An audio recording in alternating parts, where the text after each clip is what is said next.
Okay, hello colleagues. It is nice to be in front of you again. And today I'd like to tell about some pretty theoretical results.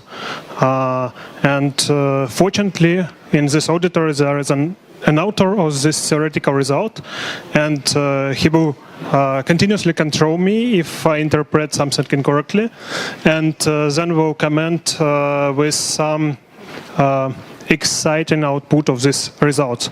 So I'll talk about some results. We'll provide a kind of sandbox example of how such kind of results should be interpreted to have some practical output.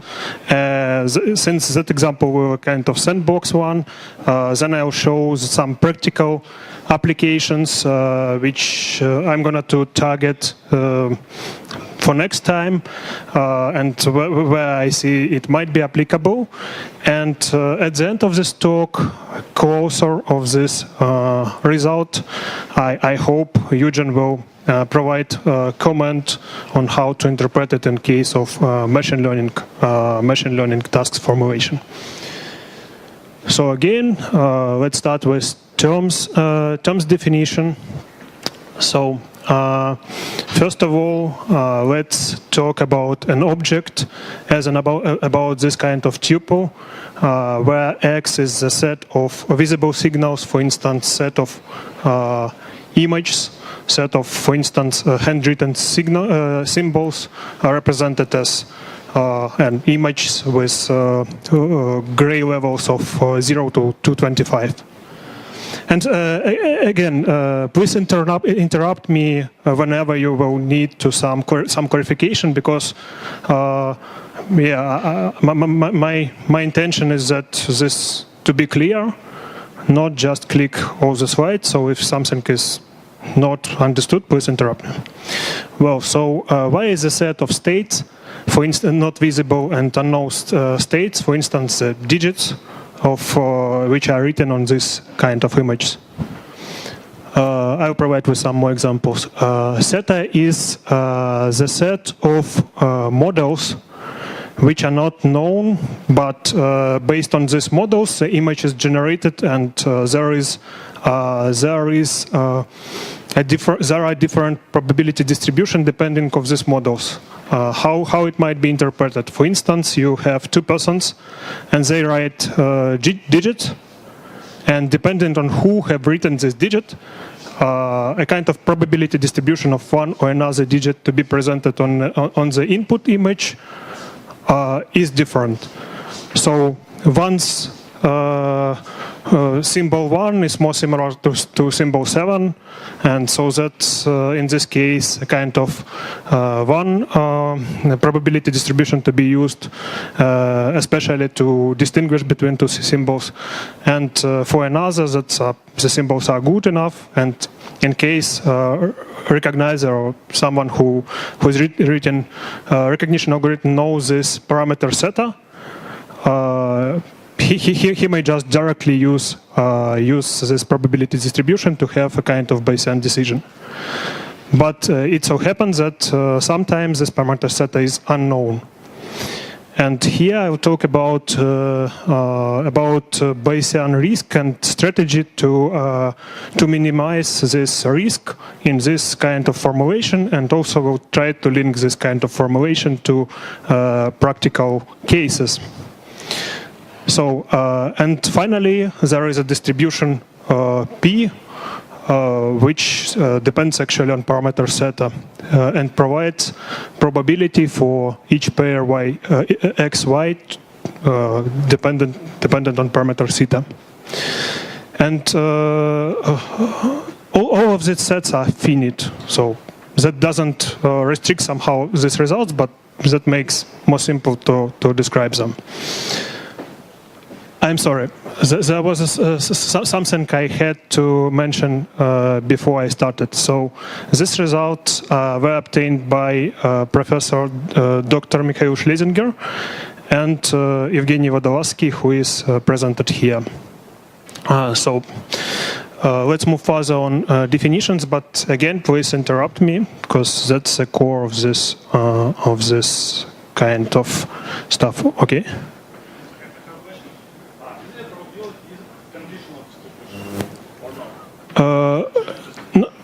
Not really conditional. That is a joint distribution. So we can write something like that this distribution is equal to pair of y with condition of x dot pair of x, like using the standard formula, and having uniform distribution of image x's in mind. That will lead to some kind of history when you will just put pair from x from this.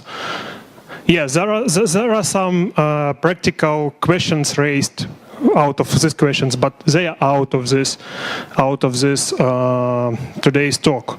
So because depending on whether you can do that or not, you may try to model, for instance, background in one way or another, and so on. So thanks. Yeah, so here it is just a joint distribution. Well, the next term to be taken is training set. So training set is a set Z for which an abstractive set Z for each item on this set Z, the probability depending on these parameters is provided.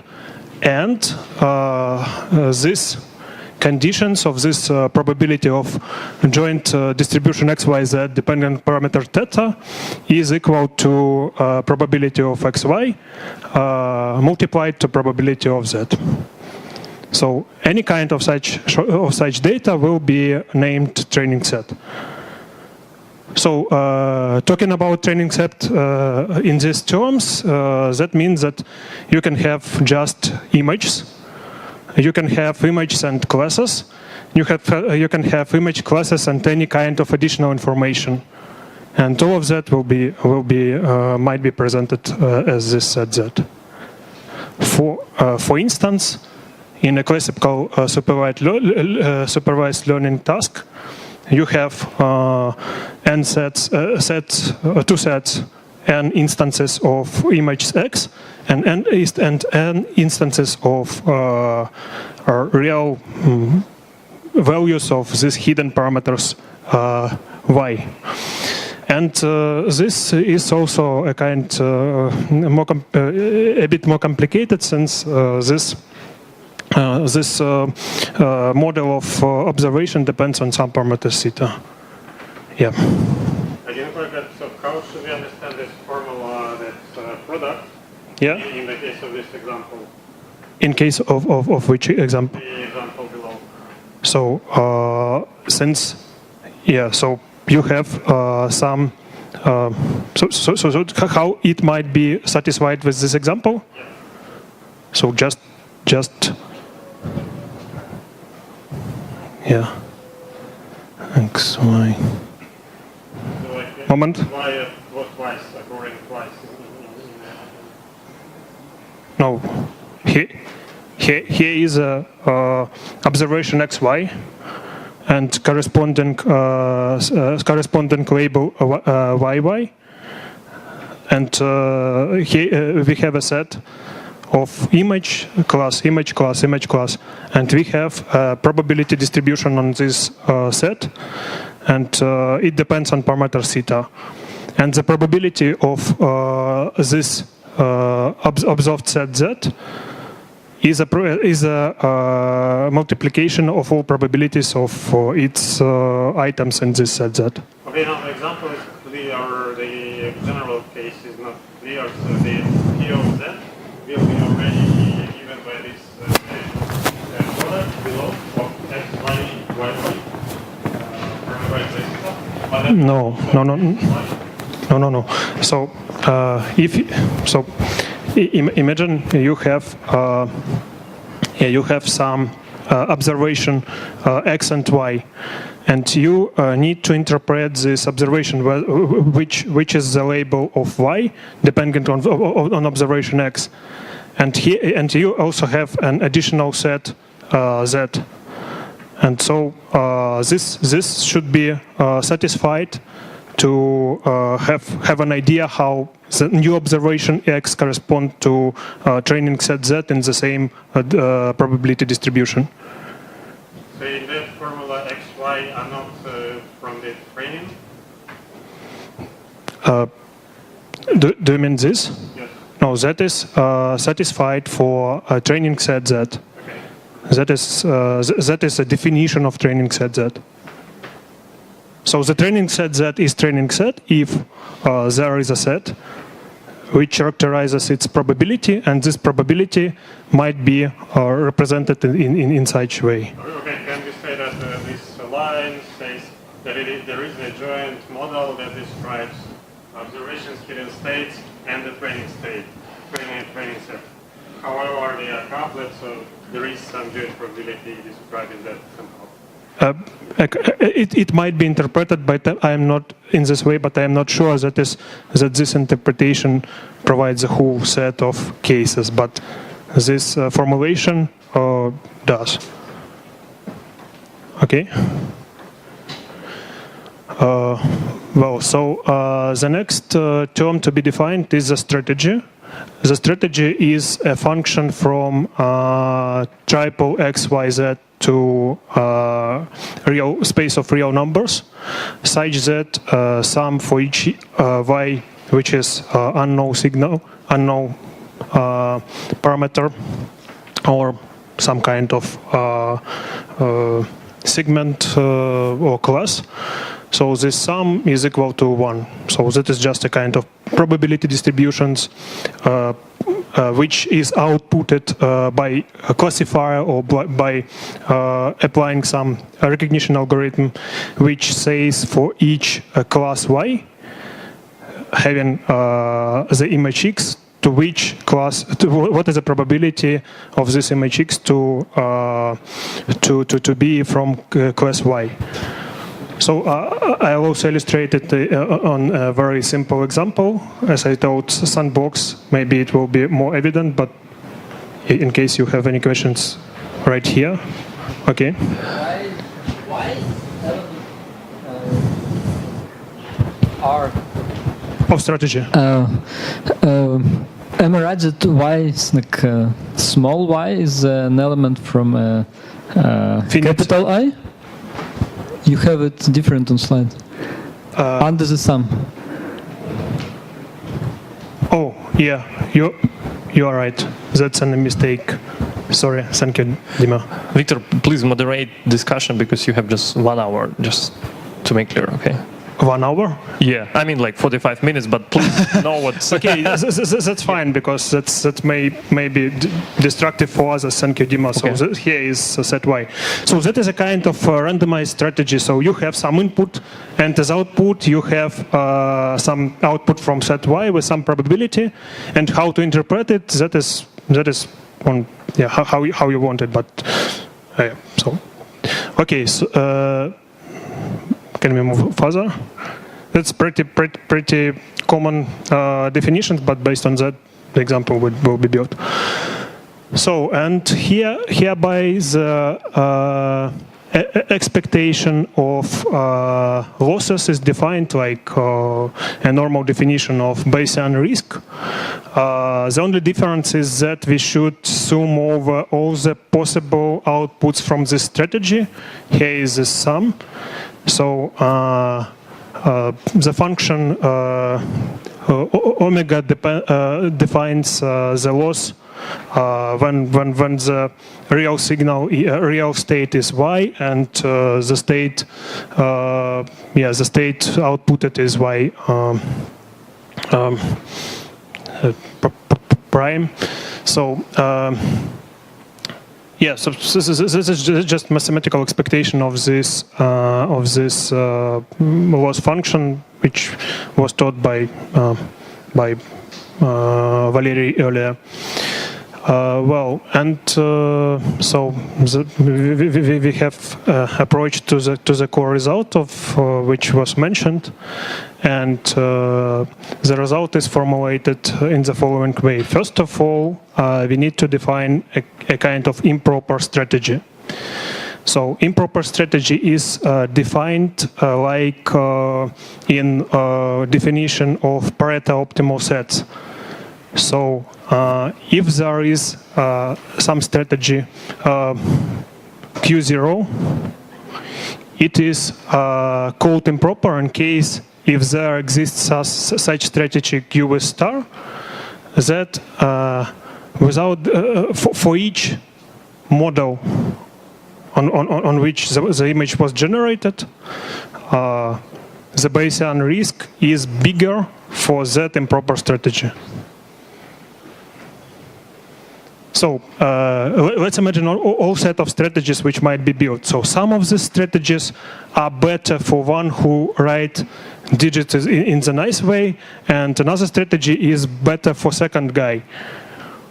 But through all the strategies, there are some strategies, I see, Dima, I see, some strategies which are better for both these guys than the rest of them. So rest of the strategies are called improper ones. More or less logical definition. Yes.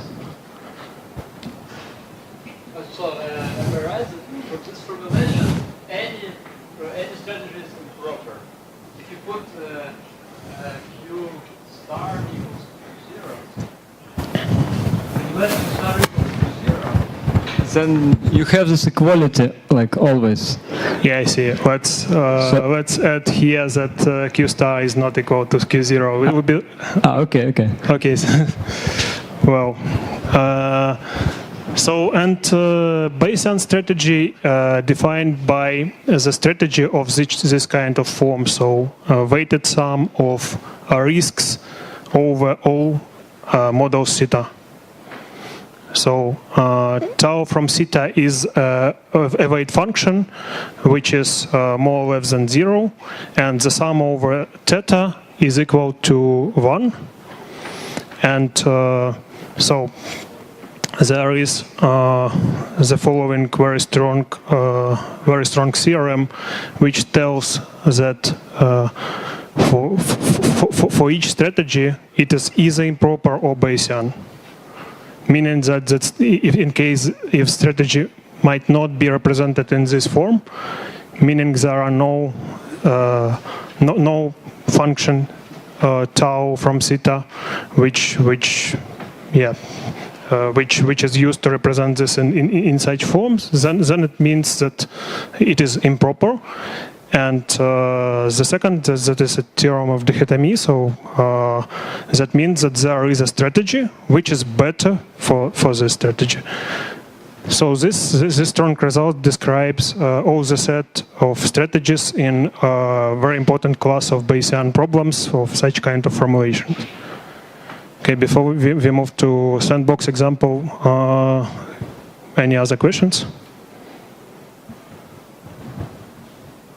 The inequality is strict there. Here. Strategy is improper if its risk is worse on every model, and strictly worse. That's actually one of the things that it's kind of counterintuitive, but that's the case. There are strategies that are worse, strictly worse on each model. On each one, or it is sufficient that is strict on at least one model? No, on each model. On each. If it equals at least on one model, then it's not improper according to the definition. That makes a big difference, actually. Yeah, it makes a huge difference, and this is one thing. It's not really. It's very counterintuitive. It was counterintuitive to me. Okay, so that might not be not true. That's true because he is an author. So, meaning I have seen these results with this inequality, I believe. Okay, let's just get it like true. So that becomes even more strict. So, thanks. Okay, let's move further. What example I have tried to have an idea whether this kind of approach works or not. So I mean that this inequality might be theoretically achieved, but that doesn't mean that practically it provides any kind of results, right? So there are some kind of results that some kind of sequence. There is a limit of sequence, but this limit is an infinity, right? So, and in some cases that's an impractical. And the same about this result, it might be impractical in case that there is a very small difference on real practical problems. And the second case might be the following: so that there might be this strategy might be very hard to find. So there is a Sandbox example which just demonstrates in which cases on very artificial example it works. Actually, that is a case where it was expected to work, but this provides an idea how to analyze whether to use this kind of strategies or not in your practical applications. I would also highlight that the age of this result is about 2 years, so I have not seen yet a very impressive practical results out of that, but I believe they may come. So let's talk about X as about image containing or not containing some object. So we thought about so the topic is object detection. So this might lead to some problem of telling whether there is an object on an image or there is an object on provided image. Let's talk about the object like about the digit. So it is easy to train some classifier which outputs probabilities for it. I'll tell about this probability a bit later. And the decision is from set 0 or 1, outputting whether there is a digit or not. Theta is unknown position of this digit, so the digit is generated in some position, and then some noise is added. Yeah, that is a Sandbox example, really. So, but it provides an understanding of how that might be interpreted. And so we also have this actually conditional Artem probability of y to be on image X. And while we will generate the example, we will generate such examples so such that they will be uniformly distributed over the parameter theta. We take as a loss function just 1, 0. So indication. That is an example of such image for recognition. So one more stuff to tell. When I practically experimented with that stuff, there were some practical issues with background modeling. To have some expressive results, to have some qualitative results, I have taken another digit for the background. So I have taken for some digits from these data sets from class 1 to be an object, and some another digits to be from another class of objects. Actually, this might be also somehow extended to classify digit from the set, for classifying the digits from the set. I'll tell a bit later. So, improper strategy, which sometimes or even often used for such kind of example, is to have this bounding box over all the image and calculate probability of output over all the image and pick up the maximal through background or foreground or object, no object, and pick up the position where the maximal maximum criteria is satisfied and provide it as a result. Okay, clear approach, right? So actually, out of this kind of theoretical results, what outcomes I believe are really practically might be used from my experience is the reflection that, first of all, the problem should be formulated and then the problem to be solved. Meaning that what is in between, that might be known by researcher, not known, or anything else, but not an approach. We know that how to find maximum, we know how to find probability, and then let's find maximum of this probability, because this shows that this kind of strategy is improper, meaning that there is a strategy of this form, that is conclusion of the results described previously. The decision in this form will be better for each actually parameter theta. So meaning for either for object or not object. So that's, I hope, more or less clear.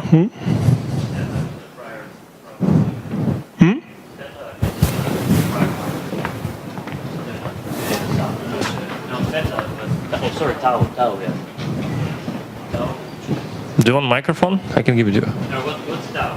Tau is a weight function such that tau is non-negative and sum over theta of tau is equal to 1.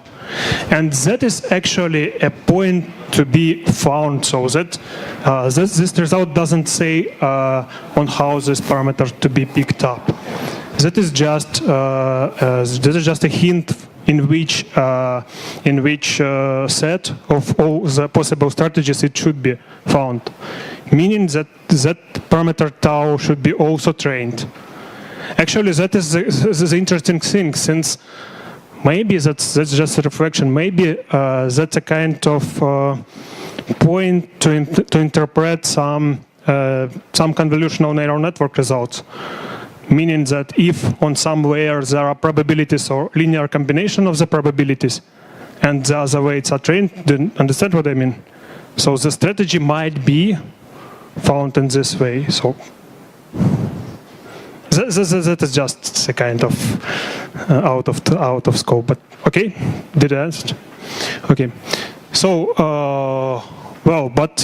actually having more or less not noisy image or image with moderate noise, you can see no effect of such kind of decision, because you will get almost the same kind of results for both strategies, or even in some noise maybe there will be there will be better results from the first strategy. So to touch how when this kind of strategy might be used, I have generated some images from this example and launched tests with different noise, and I'll show some image and final results of that test. What should be added here, that image were generated just one image per one position.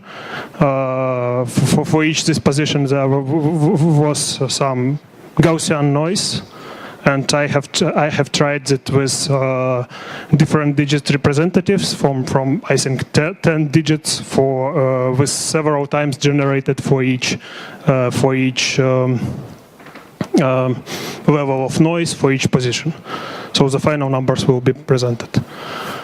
So in this case, actually, I have modeled the object as a digit 8, and I have modeled the background as a digit 2. So sorry for that. You can interpret it as 1 is corresponding to 8 and 0 corresponding to 2. But that is a kind of object detection task, or might be interpreted like it. So this example shows when both strategies succeeded.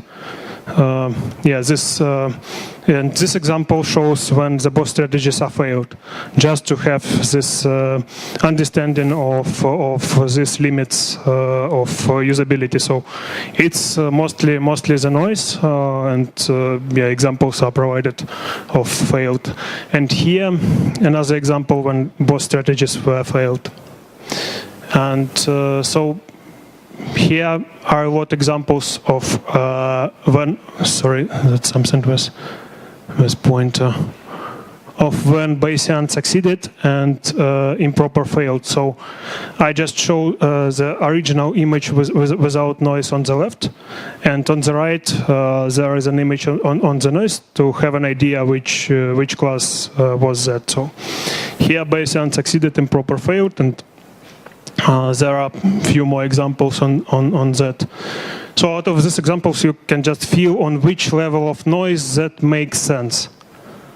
Practically. Yeah. So, and for sure I have provided an examples when Improper succeeded and Bayesian failed. So for this case, that is an instance of false positive, that is an instance of false negative.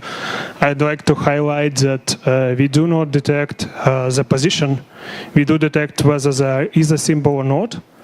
Meaning that in case there was a noise which is most likely to be an object and it was detected like an object, but actually object was too noisy to be detected, that was also classified as positive for improper strategy and negative for Bayesian strategy. So meaning that in case there is a very noisy image, there might happen such situations that some kind of noise is similar to digit but in improper place, and that is what was also calculated as a fail of Bayesian while success for improper. Since there is a 1-0 loss function. Here's a figure of this result from 48,400 images. So not a lot, but just show a figure what kind of results to be expected. They are pretty similar, so I have tried on different sets. So moderate noise is an example is a case from described in first examples, and everything works well. When the image becomes noisy, you may see that already pretty noisy image provides better classification in case of Bayesian strategy, and it becomes better, especially in terms of number of false negatives. When the images are really noisy. Well, there is, interesting stuff, right? These numbers, I believe, to describe or to have an idea of why so happened. The much more examples should be, even such sandbox examples should be launched to have statistically, I believe that is already statistically, statistical results, but to have an idea in which cases this when theta is equal to no object, the quality of this strategy is better than the quality of Bayesian one. I expect that this is just because of the described effect. Yes, please. What do you mean by moderate noise, and high noise? Yeah, so I have actually for sure I have parameters of this Gaussian noise. Yeah. But these parameters will tell you nothing. So to a lot of I can see I can find it in my program. But this is something which I tell noisy. These examples I name moderate noise. I mean, just to have an idea how they look like, right? So, and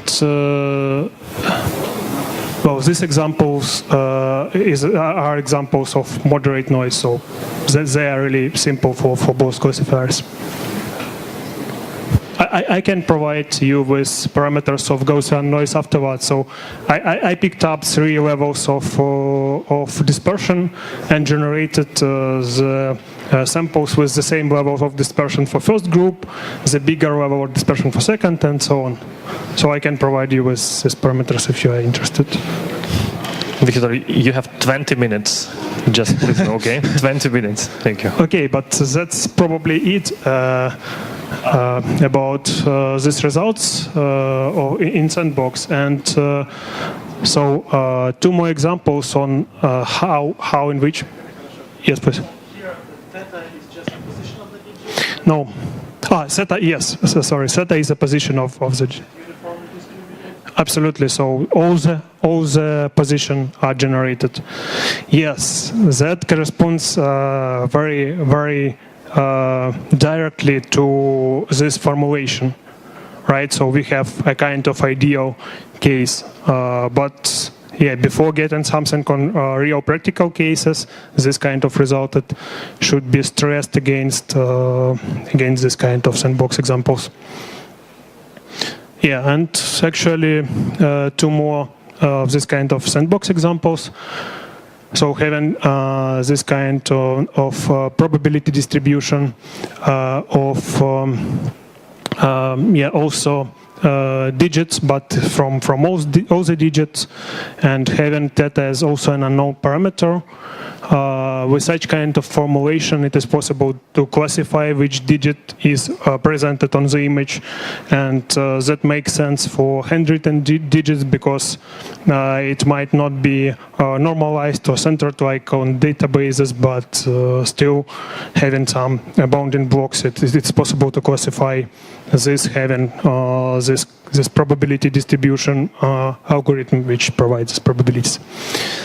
The second example is the following. Let's imagine there are 2 persons, I have already mentioned, and 10 digits, and you need to get an idea what digit is there, and you do not like to know which person written this digit.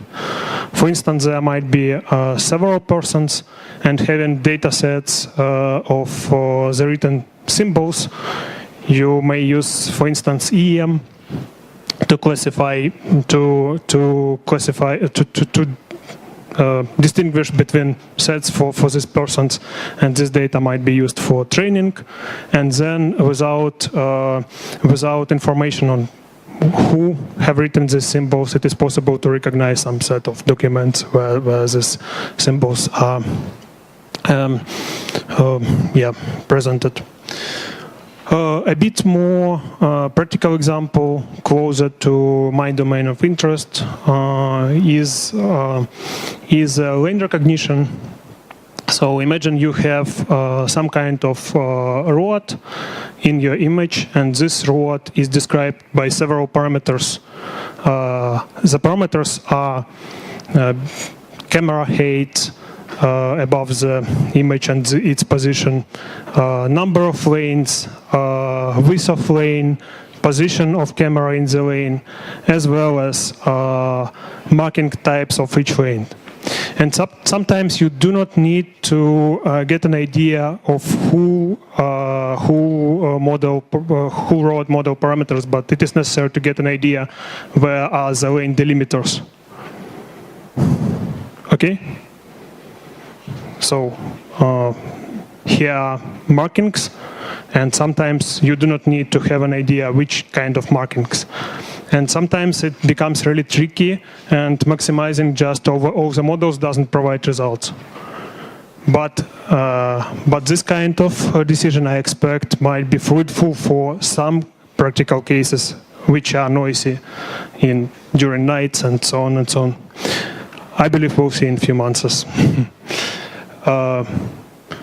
Well, here is the last example or the last result in this talk, and I would like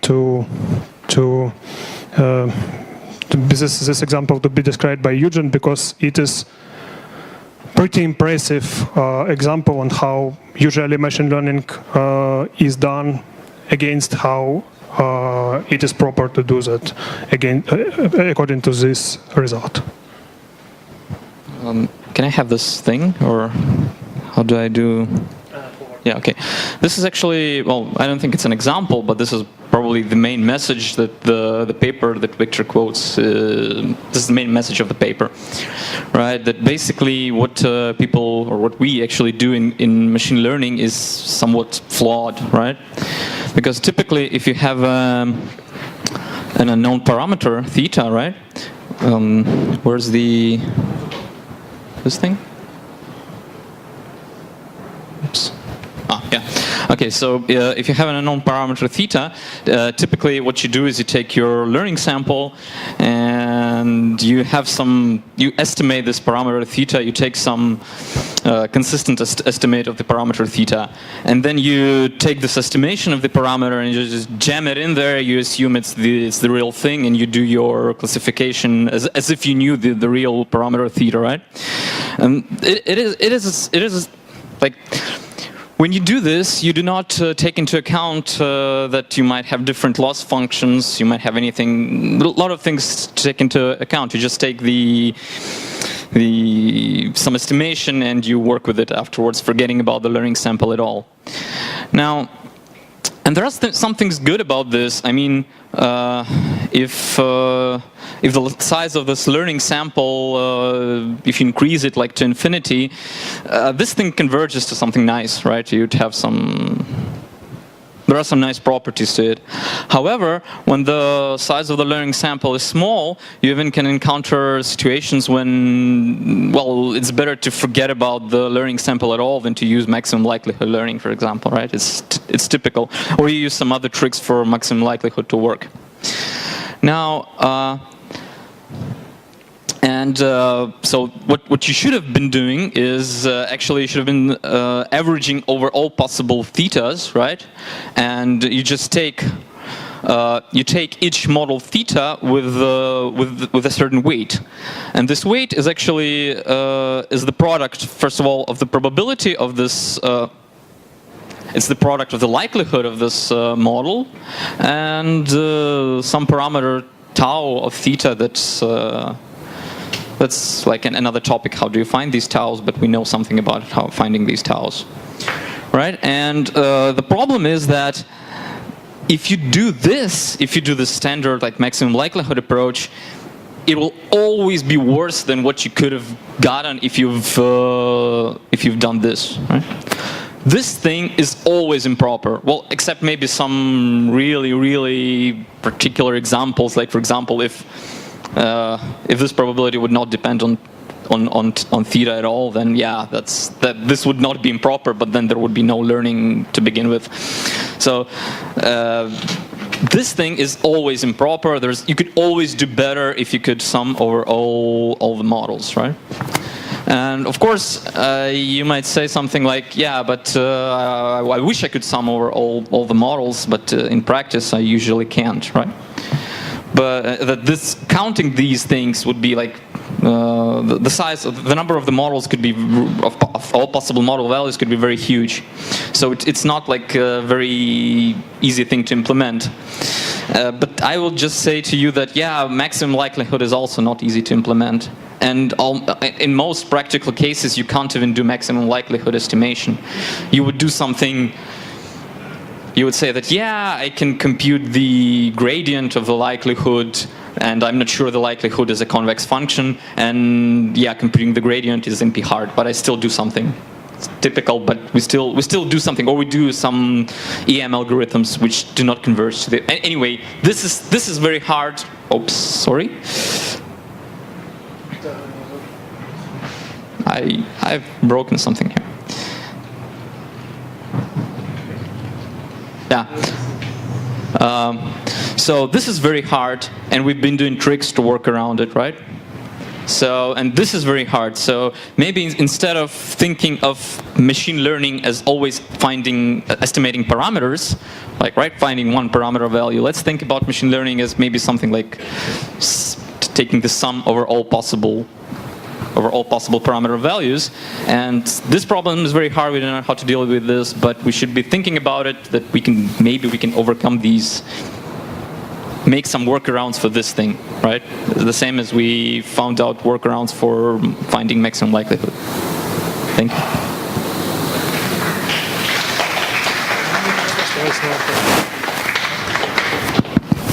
Yeah, thank you, Eugen. I asked him to stay here for some part of your question, which might be raised to be properly answered.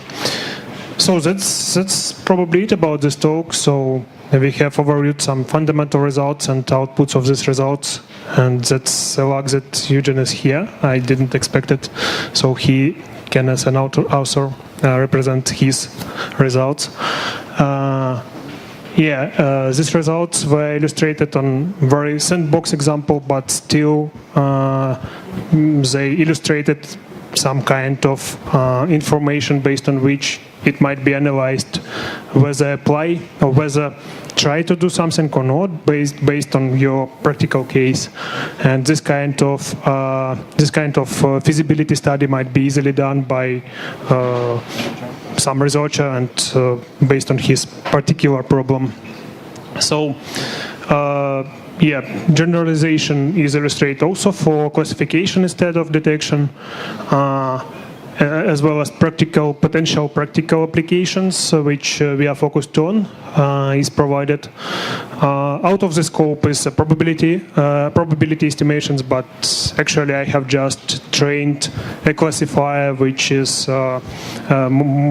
multi-value Gaussian mixed tool, which have a cross correlation, so something very simple, which was good enough to have less than 10% of error on these digits, and even better for this binary classification. So that was enough to illustrate that stuff. And again, I believe that proper problem formulation is the step one for each guy, either from research area or from practice area, right? And there are several open questions out of that: how to train optimal weights for this kind of classifiers, as it was shown by Valery in his shape reconstruction. Sometimes this problem might be pretty hard, and after 3 months of training, it doesn't mean that there will be some results. So it should be retrained and retrained. So it may take time. So that's why this sandbox examples is the first ones to illustrate such kind of results. So I have noticed this a kind of relation to CNN, just to those of you who are familiar with those, maybe to link to make a kind of this reverse engineering what task is solved, right? So maybe it has happened that some proper task is solved by this method, or maybe not. But this might be a kind of additional hint to analyze it. So area of practical applications, meaning that, as it was illustrated, there are a lot of cases where it doesn't make sense to have this kind of strategies in place. And second practical limitation is that sometimes it is too hard to train this classifier, and this is still will stay in sandbox. We'll see. Yeah, that's probably it, and time to questions. Thank you for attention. Guys, thank you. Good job. What I saw, what some people explain to each other, what you're talking about. This is really cool. So your talk has some interest. We have 10 minutes for questions. After that, we will have coffee break, and after that, we will have 2 more speakers. Who will be first? Who wanna? I think Alex was the first. Okay. Well. All right, thanks. So, I want to go straight to the point. Would you tell us something about finding the optimal weights for the Bayesian strategy? Yes. And more specifically, in the example that you showed with the digit, where the position was drawn, you said uniformly. Does it imply that the optimal weights are also the uniform distribution? Unfortunately, I would say that it does, because I have tried to train them. And so these examples were not so. So I believe they should be trained for sure, but so I did that and didn't succeed it. So yes. the answer to your question is yes, they're uniform distributed. And for the general question, like how do you trade them in general? Now, in general, they're not, and in the experiments I've done something very different, but still toy examples. They're not uniform, and if you want to find them, then we have a way to find them. It's still very computationally expensive, because you need to, on each step, it's an iterative process, and you need to find the risks on each model to optimize them, but it's still an optimization of a convex function, so yay. Oh, okay, so you have this risk that depends somehow on this parameter. Yeah. If I know if I have these tau parameters and I know how to compute the risk on all models, then I know the subgradient of this thing and it's some minimization of something. Actually, I tried to find these parameters like a solution for some set of inequations, strict inequations. You may imagine how it may be represented, or we can have a talk later. But straightforward or quick approach didn't provide a good result. But so in this example, At least can you show the formulation? Like what is the? we can talk about that later too. And which kind of? So the optimization formulation that they must optimize something. Okay, I'll tell you very very quickly. Yeah, but You have a risk on each model, right? For each, it's not in here. 10 seconds. You have a risk on each model, right? And you have your desired risk for each model.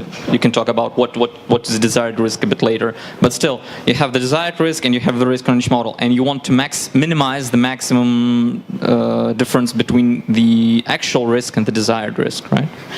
And this desired risk can be anything you can shove. You can say I have the maximum likelihood strategy and I know the risks of the maximum likelihood strategy.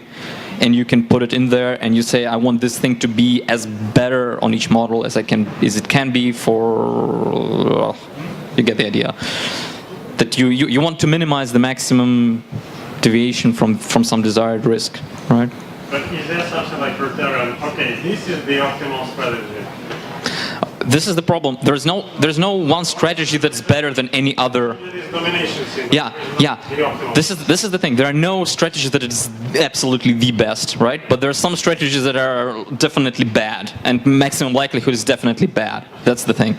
And anything of this form is definitely not bad. Whether it is what you want or not is a different story, right? I'm very sorry. If you say I ignore the learning sample at all and do something on my own, right?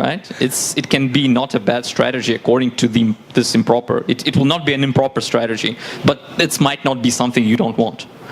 It might be a minimax strategy, right? You take a minimax strategy, it ignores the learning sample.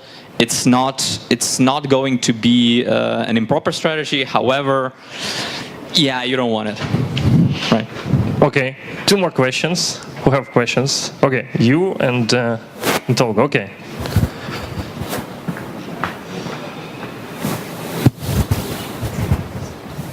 So, quick first question.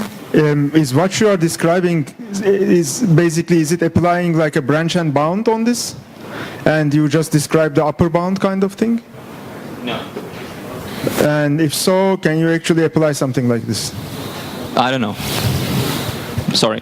No, I mean, I can't even, not even sure if I understand the second part. Because it's a min-max problem, as you said, and the first quick approach that I would actually think of is something like that.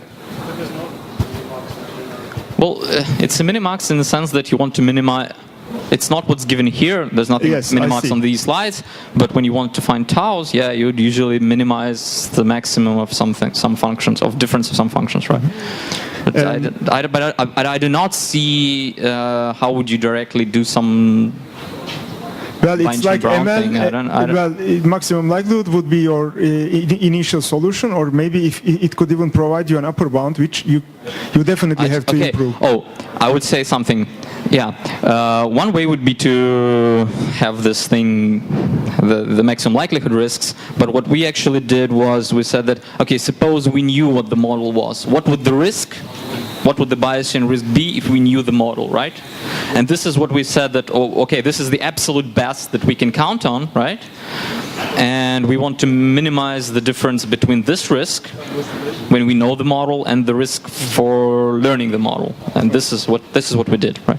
Okay, and if you, let's say you don't have an algorithm to do this, and you now have this Bayesian strategy versus the maximum likelihood. I feel like, so you basically trade off the difficulty in estimating, in searching the space of theta versus doing this maximum likelihood estimation. It's like both, as you said, both are difficult, but this is like a trade-off you pay at this. And if you don't have a valid approach to find the theta, people could argue that in the lack of data, these two approaches can actually get very close to each other. This is actually, I think, if I understand correctly, this is on the contrary. If you have a lot of data, you basically, maximum likelihood would probably give you the right model, quote unquote. And this thing would also do something very close to it. If there's a lot of data, everything works fine, right? Yeah. But it's when you have very little data. This thing says that suppose you have a learning sample of 1, right? Of size 1. Maximum likelihood would most probably fail terribly there. It would produce some ridiculous model. Sure. This thing is supposed to do something nice. Mm-hmm. Great, thanks. We have a group of people and we're thinking to establish academic conference in Ukraine. And I think this speech will be very relevant. So last question, and after that we'll have a coffee break. So you gave supervised learning as an example, but actually I think even the terms were mostly suited for it because of those like y's and thetas separated. And what would be the way to somehow generalize it to unsupervised learning by either moving y to theta or not much changes. Only you have this. You have a sample. Oh, you have a sample of x's, yeah. not the y's. Yeah. So just remove the y's and nothing changes. Moreover, I don't even care here what the learning sample is. If it's something, yeah. If it's a random value and it somehow its distribution depends on theta, then it's fine. It's a learning sample for me. I don't care what it's. Okay, yeah. Maybe I wouldn't call it a sample because I don't know what's the size of it. But if it's something, let's say it's a sample that has finite size as well. If the probability distribution of this thing depends on theta, it's my learning data. I love it. Put it here. I'll just sure. Drop the y's and yeah. Okay, nothing changes. Thanks for your talk. Let's make applause to our speakers. 1 second. You need to choose someone and you need to give a book to the... But you cannot give this book to speakers because they have already this book. Yeah, Alex's question was just in... Who else? In center. Who else? Yeah, I think yours last questions. Yeah, but first from this colleague. He's a speaker too. Oh. He's a speaker, yeah. Well, Eugene, help me, please. Well, unsupervised learning, but unsupervised learning, it is here. It is the first example. Okay, let's be for Andrew for unsupervised learning questions. Thank you for good answer, good question.